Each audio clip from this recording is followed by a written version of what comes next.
할렐루야. 오늘도 살아계신 성삼위 하나님의 성호를 찬양합니다. 또한 하나님의 말씀을 사모하고 또 기도를 성실히 하는 성도 여러분들에게, 동역자 여러분들에게 하나님의 크신 위로와 소망이 넘치시기를 주님의 이름으로 축원드립니다. 오늘은 민수기 3장 1절로 51절의 말씀을 나누도록 합니다. 하나님께서는 이스라엘의 12지파 가운데 제사장의 직분을 감당하는 사람들로는 아론과 그 아들들을 세우셨고, 이 제사장들을 돕는 지파로는 레위 지파를 택하셨습니다.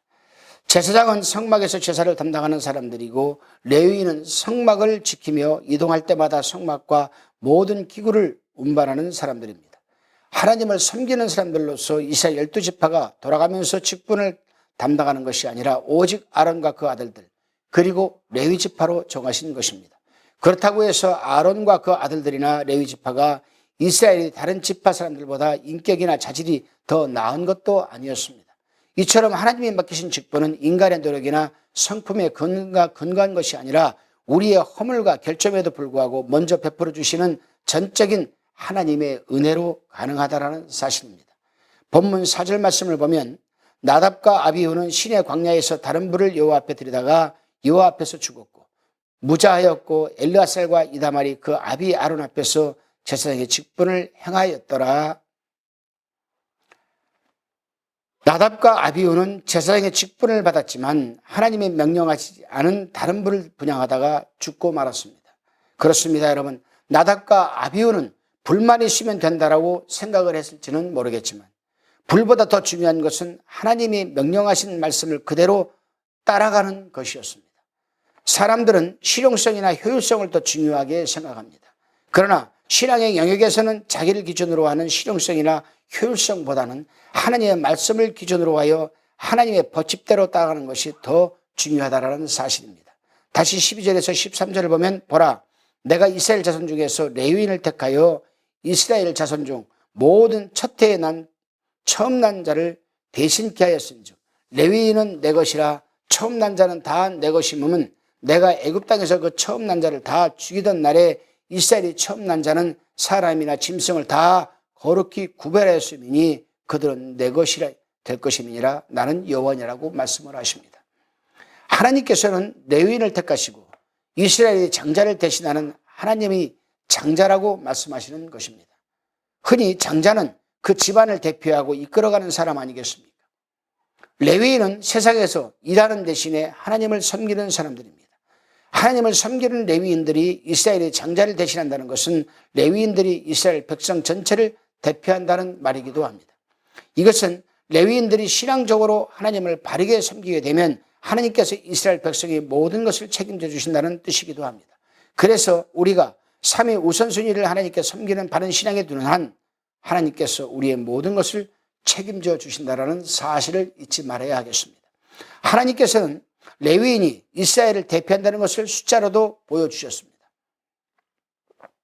먼저 15절을 보게 되면 하나님께서는 모세에게 레위 자손을 그들의 종족과 가족을 따라 계수하되 1개월 이상의 남자를 다 계수하라고 말씀하십니다. 모세가 하나님의 말씀을 따라 명령하신 대로 계수를 했는데 그 수는 39절을 보면 모세와 아론이 여호와의 명을 쫓아 레위인을 각 가족대로 계수한 즉 1개월 이상 남자의 수요가 22,000명이라고 말씀을 합니다.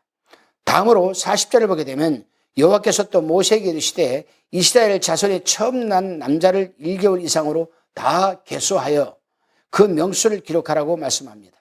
그리고 43절을 보게 되면 1개월 이상으로 계수함을 입은 처음 난 남자의 명수의 총계가 22,273명이었다라고 기록하고 있습니다. 즉 1개월 이상 된 이스라엘의 장자가 1개월 이상 된 레위인 남자보다 273명이 더 많았던 것입니다. 하나님께서는 그만큼 그 많은 수만큼 속전으로 받아 그 돈을 아론과 그의 아들들에게 주라고 하셨습니다. 이렇게 하심으로 하나님께서는 레위인이 이스라엘을 대표한다는 것을 보여주시는 것입니다. 하나님께서는 이러한 레위인들에게 맡기신 사명은 크게 두 가지였습니다.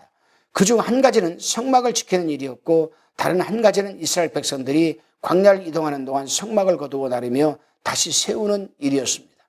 레위의 아들 중에 게르손 자손들은 성막과 휘장 일체를 담당하여 날랐고 고앗 자손들은 성막 안의 모든 기구들을 담당하여 운반했습니다. 그리고 무라리 자손들은 성막의 널판과 기둥과 받침 일체를 담당하여 날랐던 것입니다. 따라서 이런 일들은 힘이 드는 육체적인 노동이었습니다. 그래서 하나님께서는 레위인 가운데 30세부터 50세까지의 사람들만 할 수 있도록 하셨습니다. 한 사람이 인생에서 30세부터 50세까지 기간은 가장 왕성한 활동을 할 수 있는 연령대가 아니겠습니까? 레위인들은 인생의 황금기를 하나님을 위한 일에 땀을 흘리며 거룩한 노동을 했다라는 것을 의미하는 것입니다. 사랑하는 청취자, 시청자 여러분, 하나님의 택함을 받아 자녀가 된 우리들도 이 시대의 레위인들 아니겠습니까? 구약시대의 레위인들이 하나님께서 맡겨주신 성막을 운반하며 거룩한 노동을 한 것처럼 우리에게 주어진 일들을 성실하게 감당할 때에 우리가 하는 일들은 거룩한 노동이 되어서 우리를 옛 삶에서 벗어나게 할 뿐 아니라 주님의 증인으로 살아가는 귀한 통로가 되는 것임을 잊지 마시기를 바랍니다. 오늘도 우리에게 주어진 이 하루도 우리가 하는 모든 일들이 거룩한 노동이 되어서 우리들이 남은 삶의 미문을 통해 걸어가는 축복의 하루가 되시기를 주님의 이름으로 축복합니다. 기도하시겠습니다. 주님, 우리를 하나님의 자녀로 택하여 주시고 이 시대의 레위인들로 불러주심을 감사드립니다. 하나님, 오늘도 우리에게 주어진 일들을 잘 감당하게 하옵시고 우리가 하는 모든 일들이 주님의 증인으로 살아가는 귀한 통로이자 거룩한 노동이 되어 이제 우리들의 남은 삶의 미문을 통해 걸어가는 축복의 하루가 되게 하여 주옵소서. 예수 그리스도의 이름으로 감사하며 기도드리옵나이다. 아멘.